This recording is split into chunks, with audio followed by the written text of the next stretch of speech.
Hi, everybody. This is Nancy Norbeck with this week's Creative Pep Talk. And this week, I just want to make one simple suggestion to you, and that is to listen. Now, if you're like most people, you're going to hear that and you're going to say, but I do that all the time. I'm always listening to everything. I'm listening to the traffic. I'm listening to my kids screaming and complaining. I'm listening to whatever's happening around me.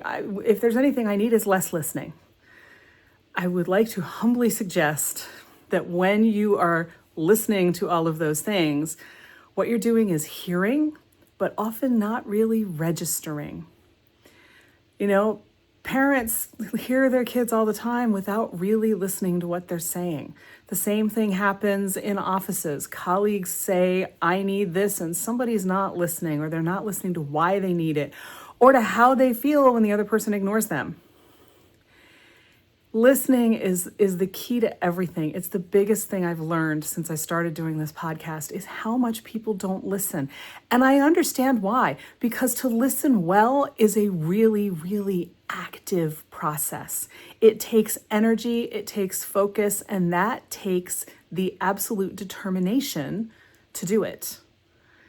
It's so easy to just decide that we already know what the person's going to say. We already know what the problem is. We already know what the piece of music sounds like. Lordy, I can't even tell you how many concerts I've been to where I've realized at the end that I didn't really pay attention because even though I wanted to hear the Mozart, I was actually thinking about that conversation that's been bugging me for 3 days again.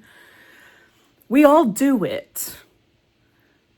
I am just as guilty as anybody else. It's much easier for me to focus when I'm doing an interview because now I'm used to that. That's part of the whole deal than it is to listen some other time when it's not as convenient. But by not listening, we miss a lot. And I mention music because it's as true there as it is anywhere else. So many things going on in a piece of music, not just classical music, but classical in particular, that we don't notice if it's just on as background music. And the same thing is true even with TV. I don't know about you, but in the last 10 years, I've had a much harder time watching television without distracting myself. And you know, honestly, I blame these things that we have in our pockets all the time because they are the easiest thing in the world to distract ourselves with. They're a constant source of temptation, and they really diminish the experience of a lot of things. Even if we're not looking at them, a lot of the time we're thinking about looking at them, right? Which means we're not listening. We're not paying attention. And honestly, the most important thing to listen to is your own voice, which a lot of us don't do ever. Some of us don't know how. A lot of us got it trained out of ourselves as children because we were taught that the adults had more important voices than we did, which is the flip side of the parents not listening to the kids. And so we are lost. That one is really a subject for a whole other podcast because it is more complicated. And yet at the same time, it's really simple. If you just pay attention to how you feel, you'll start to hear your own voice.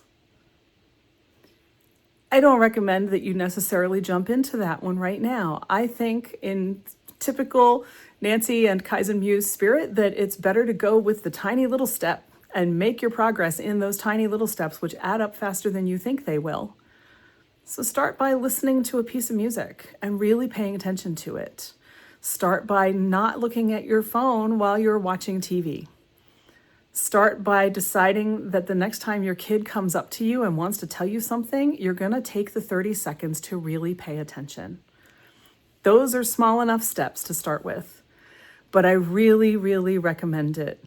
And, you know, especially for music, this is a great time of year to do that because there's a lot of music going on with the holiday season. But pick the thing that feels right to you. Give it a try. Let me know how it goes. And with that, I'll see you next time.